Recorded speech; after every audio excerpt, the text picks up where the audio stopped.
naye kiruma omwana n'okoma okumulabako ku myaka 3 nga toli kisajjasajja, nga toli muntu atalina buvunaanyizibwa, naaweza emyaka 10 Isaac Miracle Bugingo ye mulenzi yekka gwe nnina naye emyaka 7 egiyise. Mbalamusizaako nnyo bassebo ne bannyabo abantu ba Katonda mwenna buli muntu gy'osinzira okundaba n'okumpuliriza mu linnya lya Mukama waffe Yesu Kristo omwana wa Katonda omulamu. Muganda wange Bugingo nkuulidde ng'olaajana bambi nange ennaku n'enkwata kubanga mmanyi ky'oyitamu ng'omuzadde, mmanyi ky'oyitamu ng'omusajja okubanga omaze ebbanga nga tolaba ku baana bo, ate si baana bo bokka ne mukazi wo. Nze nkimanyi kati otandise okulowooza okufuna omutima ogwokubiri kubanga oli mukwano gwo gwe mwefuna nga temulina kintu kyonna, gwe mwali akatini nga muli babiri mwekka. Otandise okujjukira engeri gye yakugumiikirizaamu, otandise okujjukira amagezi ge yakuwanga agaakukulaakulanya okutuuka awo w'otuuse, otandise okujjukira essaala ze mwasaba mwenna. Ekyo nkimanyi, naye nze mbadde nsaba bwe nti muganda wange, mukulu wange, mukadde wange, ssebo taata w'ekitiibwa, mbadde nze nsaba. Ekituufu kiri nti mmanyi nti wabaawo okuswala okwekuba mu kifuba n'okwenenya, naye ekiseera kye kino osobola okwetonda n'ogamba mukyala wo, munnange nsonyiwa bwali busungu, nsonyiwa tuddiŋŋane. Kikyasobokera ddala, kikyasoboka newankubadde nga ebigambo byali bingi, naye bwe ntunula omukazi ono gw'olowooza tukubye nnyingi ng'abasajja. Wamwogerera ebigambo bingi, teyazza muliro. Wamuvuma n'abaana be n'obayita ebimmonde, n'akulaga nti si bimmonde. Abaana we twogerera ne bamala yunivasite ate nga basomye amasomo ag'obuvunaanyizibwa, ekitegeeza si bimmonde. Ekyo ne batuteeba. Walowooza nti ensi eneebakwata n'ebanyiga, Katonda n'abasitula n'abayamba, ensi n'etabanyiga kubanga lubeerera Katonda abeera ku sayidi y'abo abanyigirizibwa.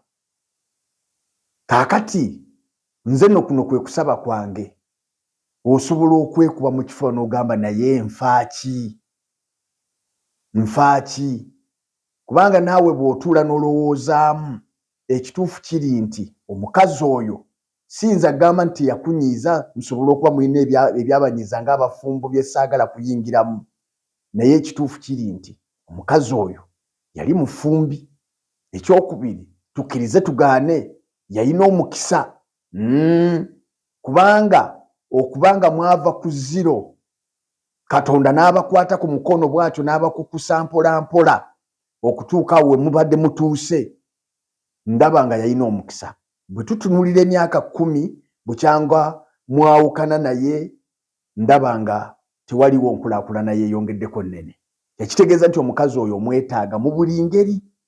Ekyo kimu. Ekyokubiri, nze ng'omusajja akomawo ewaka, ebimu ku binkomyawo gwe mukwano gwa mukyala wange, naye ate n'abaana bange olumu nkomo nga bukyali nga kyensinga n'okwagala nsaye nga bakyaliwo, bamanyi okumbuukirabuukira, bamanyi okunkulisaayo. Kati amaloboozi ago mmanyi agaakulikayo taata tukwaniriza, kulikayo nnyo ne bakuziniramu ne bakuyimbiramu, manyi nti ogamiisinga era mmanyi nti gakwogerera mu matu.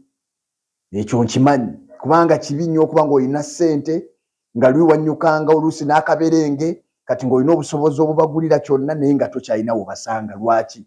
Kubanga wabayita ebimmonde. Naye nze nzikiza nti osobola okuddayo n'obasanga we babaleka kubanga bakyaliwo tebasengukangawo. N'olwekyo ekyokudda ku mpewo okulaajana kiyinza obutakutaasa, naye okwekuba mu kifuba n'oddayo we waleka famire yo, ate ekyo kyamagezi nnyo. Teri musajja yenna, teri muntu yenna ayinza kukunenya kubanga buli muntu kyasabira. Ekyo manyi nti kisoboka era kisobola okukola. Ne bw'ogamba nti Susan nkulekedde ennyumba eyo n'agitwalira ddala n'omuwa n'ebiwandiiko byayo n'oddayo mu maka go n'ofuna eddembe, ekyo kisobokera ddala ate era ne kikuwa eddembe erya nnamaddala. Ekyo nzikiriza nti buli musajja yenna ali eyo kyetaaga bw'oba ng'ofaanana oba ng'oli mu mbeera efaanana bw'etyo. Kanono kalowooza eri basajja bannange bassebo ne bannyabo.